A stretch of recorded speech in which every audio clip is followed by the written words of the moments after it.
नमस्कार, मैं ललित कुमार टीसीएमसी के इस लर्निंग प्लेटफॉर्म पर आप सभी का हार्दिक स्वागत और अभिनंदन करता हूं। आज की क्लास के अंतर्गत हम जेंडर के प्रति कानून का प्रभाव इस विषय पर अध्ययन करेंगे।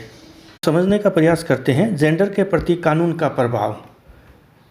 भारत में जो महिलाएं हैं उनको सशक्त बनाने और जो जेंडर संबंधी असमानता है उनको दूर करने की दृष्टि से विभिन्न प्रकार के कानून बनाए गए हैं और जिनमें महिलाओं के विरुद्ध जो भेदभाव है उसको समाप्त करना, निर्णय लेने की जो क्षमता है उनमें महिलाओं को पर्याप्त महत्व देना और महिलाओं के विरुद्ध जो हिंसा है उसकी समाप्ति और महिलाओं को विभिन्न प्रकार से आरक्षण, साथ ही जो महिला और पुरुष को समान कार्य के लिए समान वेतन, महिला आयोग का गठन और महिलाओं के लिए समय समय पर राष्ट्रीय नीति बनाना इत्यादि प्रयास किए गए हैं और किए भी जा रहे हैं।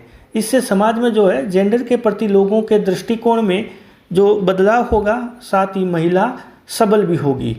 हमें पता है कि भारतीय समाज है वो पितृसत्तात्मक है, जहाँ महिला और पुरुषों में संस्तरण देखने को मिलता है और ये उच्च और निम्नता का जो संस्तरण है इससे निजात पाने के लिए महिलाओं पर जो हो रहे अत्याचार हैं उनको रोकने और महिलाओं के जो अधिकार है उनको हनन को कम करने के लिए भारतीय संविधान में महिलाओं के लिए विशेष प्रकार के मानवाधिकारों की व्यवस्था की गई है।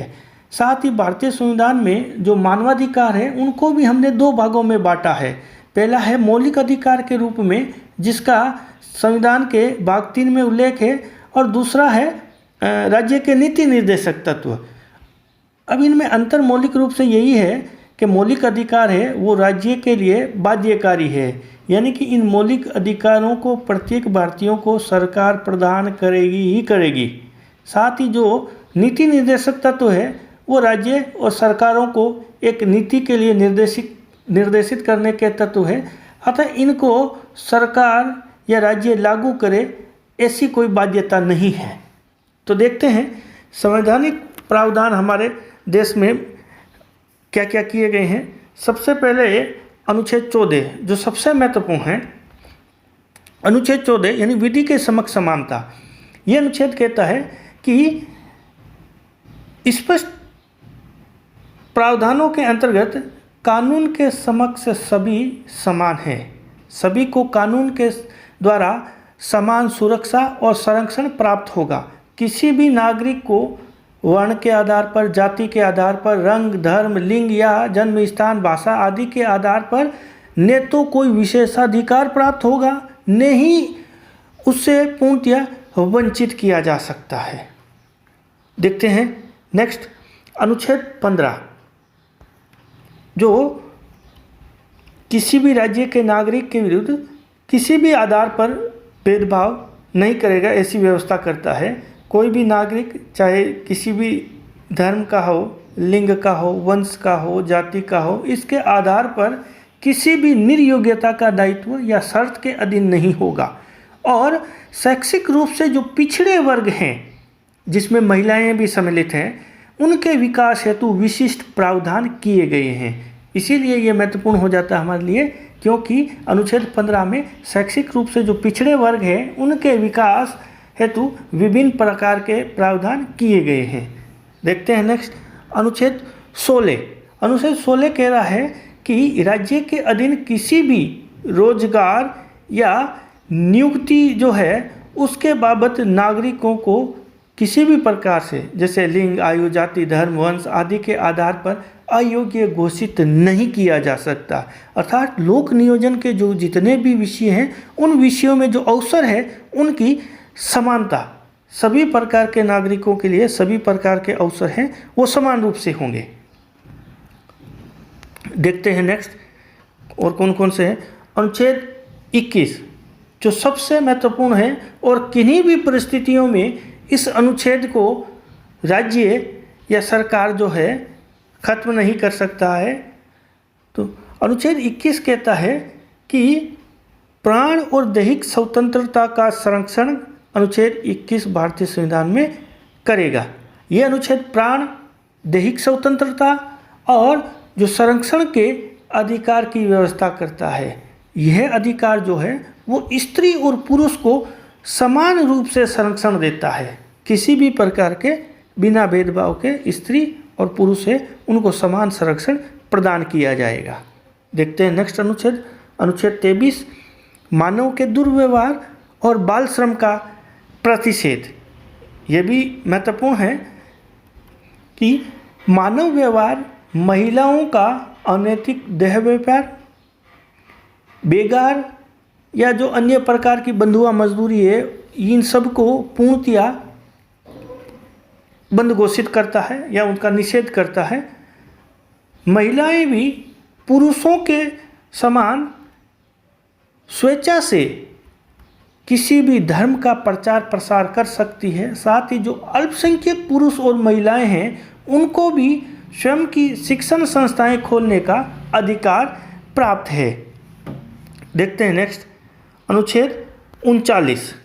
अनुच्छेद 39 कहता है कि पुरुष और स्त्री सभी प्रकार के नागरिकों को समान रूप से जीविका के पर्याप्त साधन प्राप्त करने का पूर्ण अधिकार है और पुरुष और स्त्रियां जो समान कार्य करेगी उस हेतु समान वेतन प्राप्त करने का अधिकार रखती है। अर्थात पुरुषत्व और स्त्रीत्व के आधार पर उनके कार्य और उनके वेतन में किसी प्रकार का भेदभाव राज्य नहीं करेगा, ऐसा भारतीय संविधान के अनुच्छेद 39 में व्यवस्था की गई है। साथ ही एक 39E भी है संविधान का अनुच्छेद जो कहता है कि स्त्री और पुरुष,